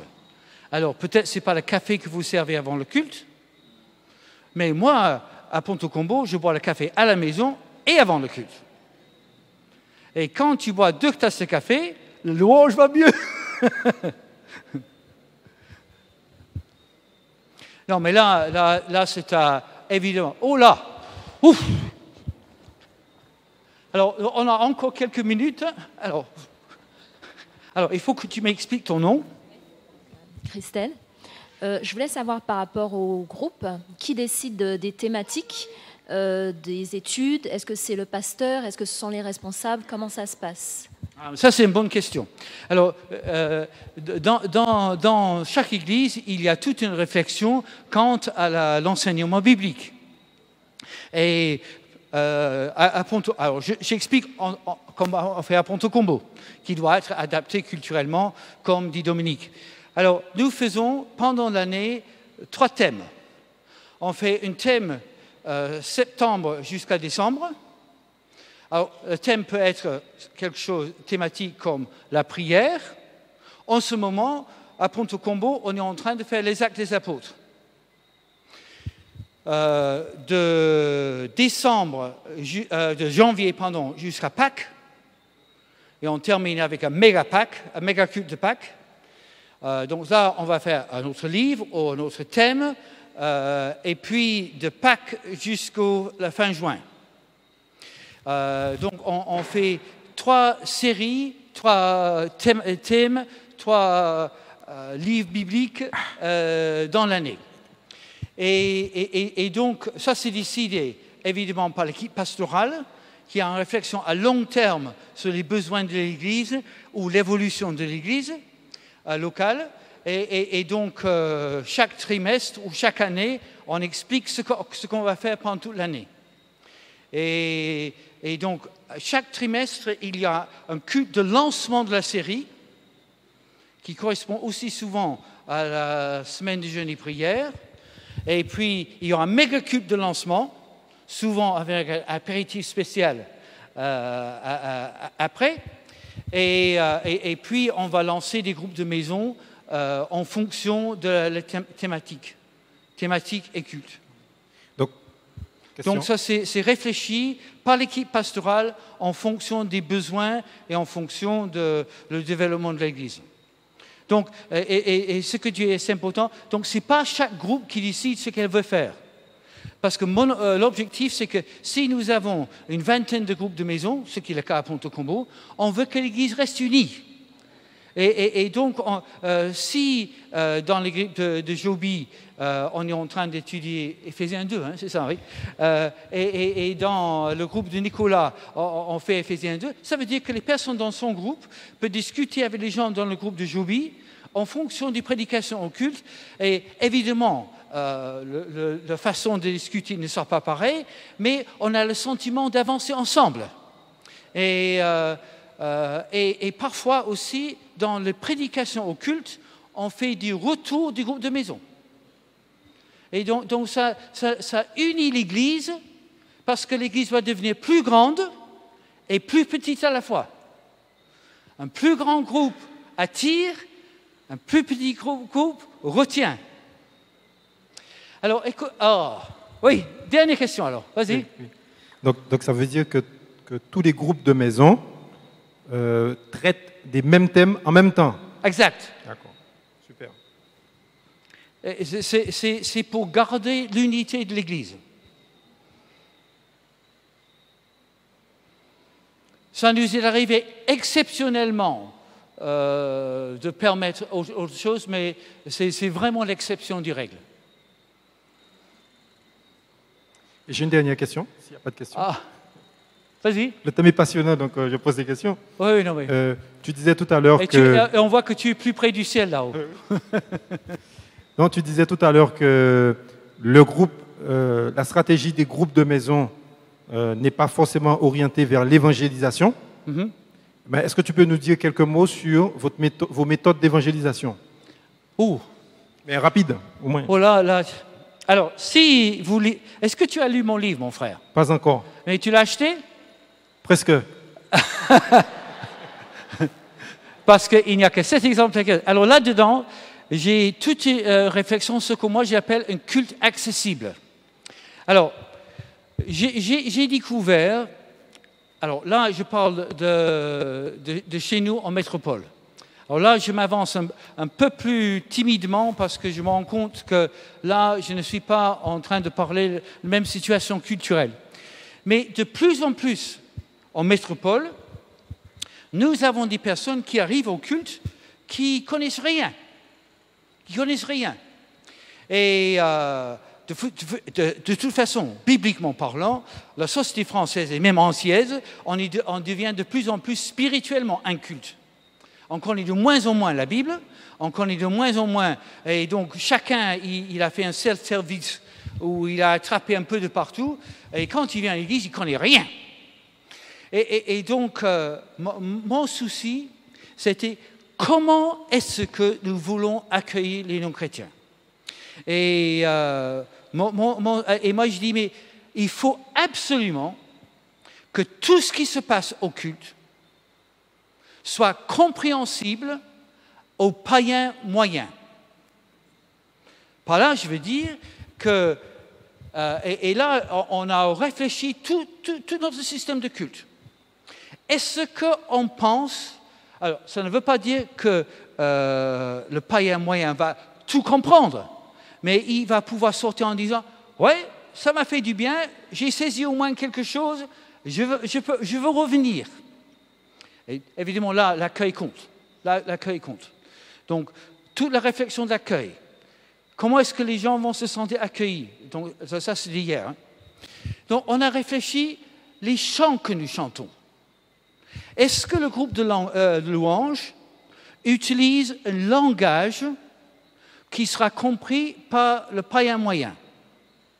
Quand on dit « bien-aimé », est-ce que ça s'utilise dans le langage en Guadeloupe? Alors, et moi, j'ai essayé d'éliminer tout ce qui est vocabulaire qui est compris uniquement par les chrétiens. Et donc, ça, c'est un travail énorme. Par exemple, moi, je ne vais jamais utiliser l'expression Sainte Seine. Parce que la plupart des gens ne savent pas ce que ça veut dire. Donc, je vais parler du repas du Seigneur. Je ne vais jamais parler de Josué sans expliquer qui il était. Parce que la plupart des gens ne savent pas qui c'est Josué. Et donc, Josué, qui était le successeur de Moïse. Si je parle de la Galilée, je vais toujours mettre une carte à l'écran. Parce que même à la télé, quand on va parler du Brésil, les gens, les commentateurs comprennent qu'on ne comprend pas. Donc, ils mettent une carte. Et donc, quand on parle d'aller de Jéricho à Jérusalem, on va mettre une carte et on va montrer quelle est la distance.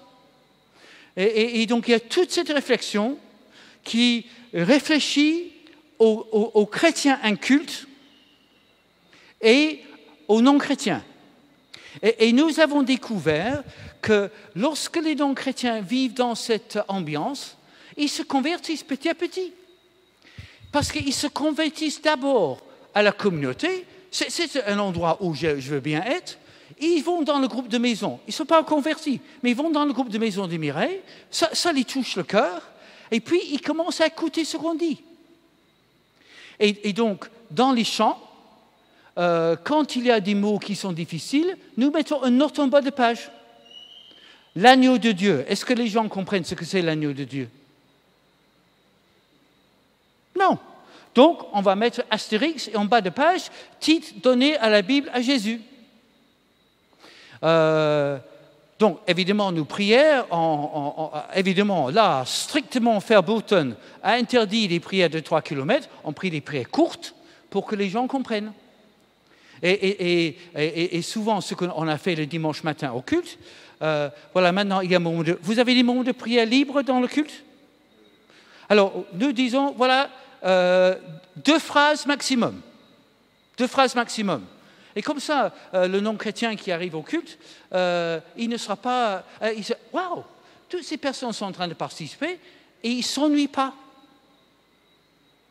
Et donc, mon souci, c'est que le non-chrétien, il comprenne et petit à petit, il y a imprégné par la parole de Dieu et il se convainc. Et puis, de temps en temps, il y a des méga-cultes, Pâques, baptême, et là, je prêche la parole de Dieu, bon Dieu d'Andrine, avec appel à la conversion, et ceux qui ont bâti le vie sur 6 mois d'assistance au culte, dans un culte accessible, là, ils répondent à l'appel.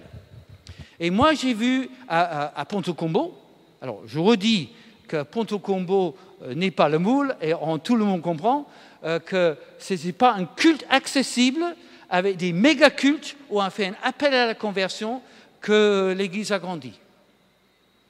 Là, j'ai essayé de faire ça en 5 minutes. Mais il y a un chapitre très important dans ce livre que tu vas acheter tout à l'heure. Hein. 15, c'est combien? 16,50 €. Hein.